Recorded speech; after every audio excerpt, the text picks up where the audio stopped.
died in 84 AD in Thebes, Greece.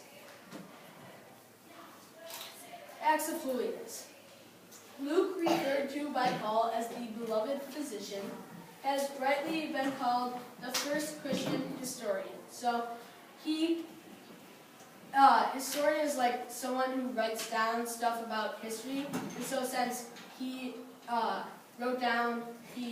wrote stuff about Mary and Jesus, and he painted stuff about Mary and Jesus, he is a Christian historian. And so he was the only Gentile writer of the New Testament, and he wrote a book in the New Testament, the book of Luke, and it is mostly about, it's like about Jesus' life, and like when Jesus was born. And like I said before, a Gentile is a non-Jewish follower of Jesus. And then he is the evangelist, poet, artist, and cantor of the infancy of Jesus. And he recited much of what is known about Mary and included the Annunciation, much of what Mary spoke, which later became part of the Hail Mary. So the Hail Mary you say with the rosary, he recited, like he wrote down what Mary said, and that became a part of the Hail Mary. And then St. Luke's symbol.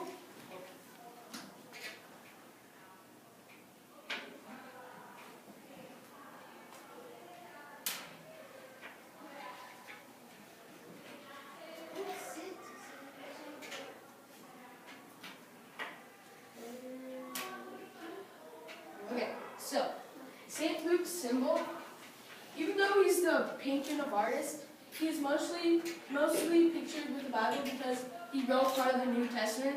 As I said before, the book of Luke, which talks about Jesus and Mary. And the winged gold ox is right here. And it is assigned to St. Luke. It refers to his gospel. This symbol refers to the sacrificial aspects of Christ's life. So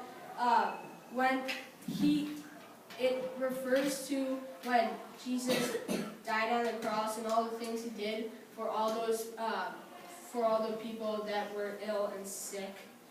And the blue that he is shown wearing in this picture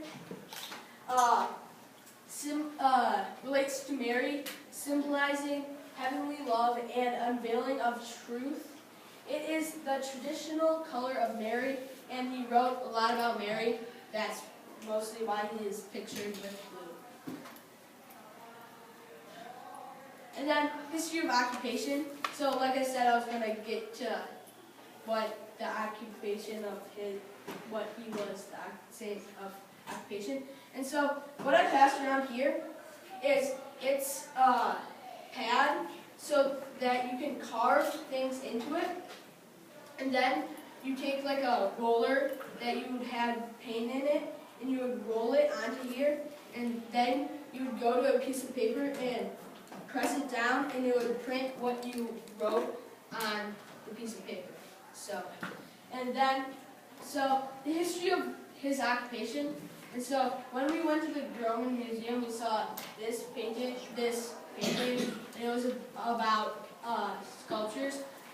And so in this painting, an artist is in his studio working with two other assistants. On the right-hand side, sculptural pieces for a building is being worked on.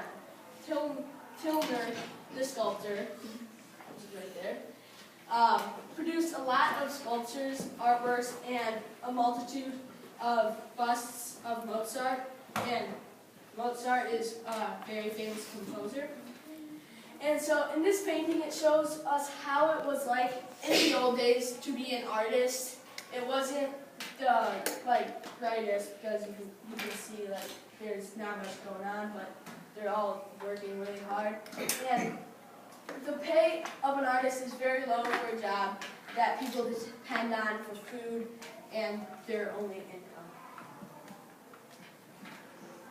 And so what do craft and fine artists do?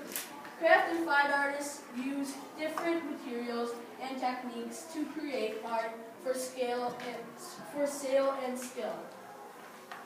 Craft artists create handmade objects such as pottery, glassware, and textiles. Fine artists, including painters and sculptors, create original works from what they want to make. Like some like forms of artists, they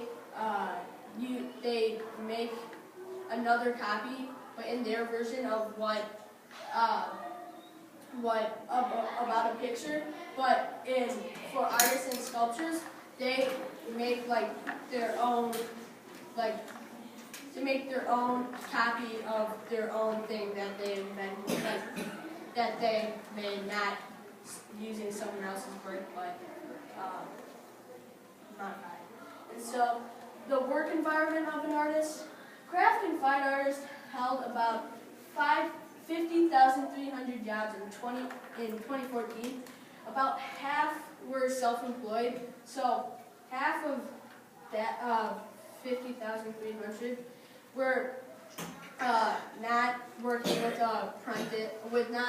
with a master of some sorts, and not working with anyone else. And how to become a craft or fine artist?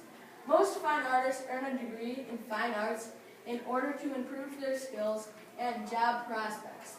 A formal advisor is not needed for craft artists because they can go off what they learned from their degree and use that skills to present in their artwork.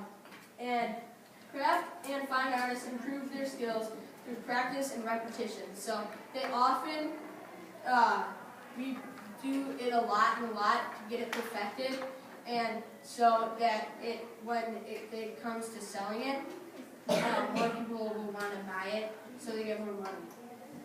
And then the average pay for an artist is about $45,080, and that's pretty good for someone who's trying to make a living off of that. And so, if you want to be an artist, that's what it was. That's the average in 2014.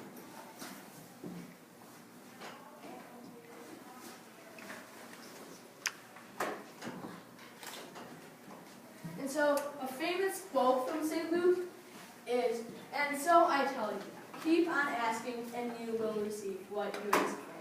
Keep on seeking and you will find. Keep on knocking and the door will be open to you. For everyone who asks receives. Everyone who seeks finds. And to everyone who knocks, the door will be open." And that's what my sources are, and that's it.